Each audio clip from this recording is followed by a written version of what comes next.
Imagine walking down the street, and everyone around you is dancing. Not for fun, not for a festival, but uncontrollably, manically, some even to the point of death. This isn't the plot of a horror movie. This actually happened. The year is 1518. The place is Strasbourg, in what is now France. And one of the strangest events in human history is about to unfold. This is the real story of the dancing plague. You've probably heard of the Black Death, but what about the dancing plague?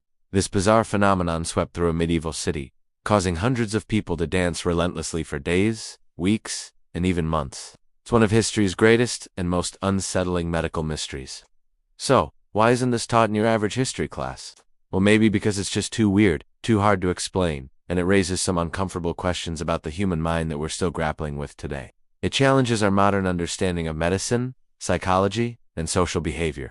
Let's dive into the story of when a dance became a deadly epidemic. It all started in July of 1518 with a single person. A woman known as Frau Trophia stepped out of her house and began to dance in the middle of the street.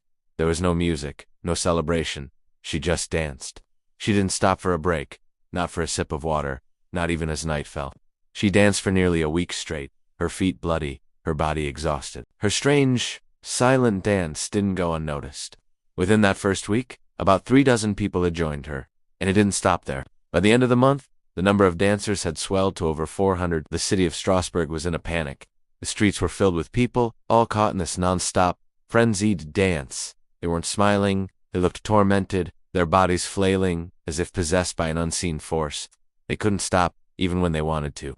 Imagine the scene, a city where the only sound is the shuffling and stamping of hundreds of feet, punctuated by cries of pain and exhaustion. The consequences were devastating. People began to collapse. Their bodies, pushed far beyond any reasonable limit, simply gave out.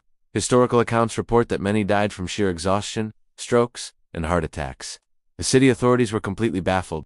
What do you do when your citizens are literally dancing themselves to death? Their first instinct was to turn to religion. They tried prayers and pilgrimages, hoping divine intervention would end the madness. When that failed, they consulted physicians. In a move that seems completely counterintuitive to us now, the doctors of the time diagnosed the dancers with hot blood and prescribed more dancing. Their theory was that the dancers needed to sweat the fever out of their systems. So, the city officials cleared out guild halls, built a wooden stage in the public market, and even hired professional musicians and healthy dancers to keep the afflicted moving. They thought that by encouraging the dancing, they could help it run its course. Of course, this only made things worse. The constant music and the sight of more people dancing just seemed to feed the frenzy, turning a strange outbreak into a full-blown catastrophe. So, what on earth could have caused this? For centuries, historians and scientists have debated the cause, and there are a few leading theories.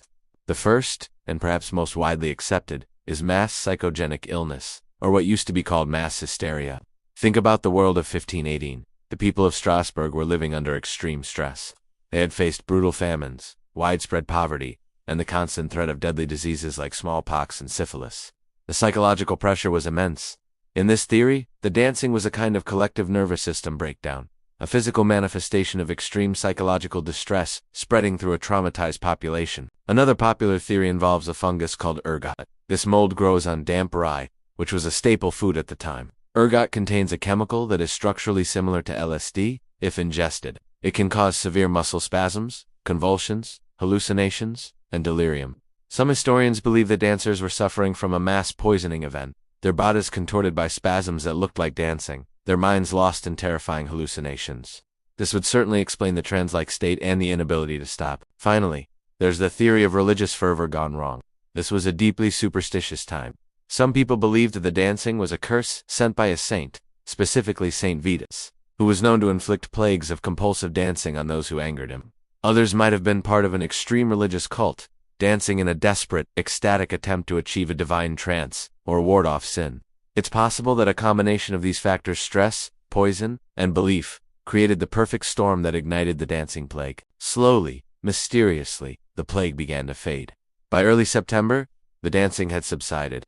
The exhausted survivors stopped, and the city of Strasbourg was left to pick up the pieces and wonder what had just happened. To this day, there is no single, universally accepted explanation. It remains one of history's most baffling events. But could something like this happen again? Absolutely. We see milder forms of mass psychogenic illness even today, like outbreaks of unexplained fainting or twitching in schools. It's a powerful reminder that the line between the mind and the body is blurrier than we think. Let's look at some of the truly bizarre details of this event. Contemporary accounts claim that some individuals danced for days on end without any rest, food, or water. Can you imagine the physical endurance that would require? It's almost superhuman. And the official response of hiring musicians to play for the dancers. It's like trying to put out a fire with gasoline. It shows just how little they understood what was happening. Ultimately, this stands as one of the very few historical events where people literally died from dancing. It wasn't a disease in the traditional sense.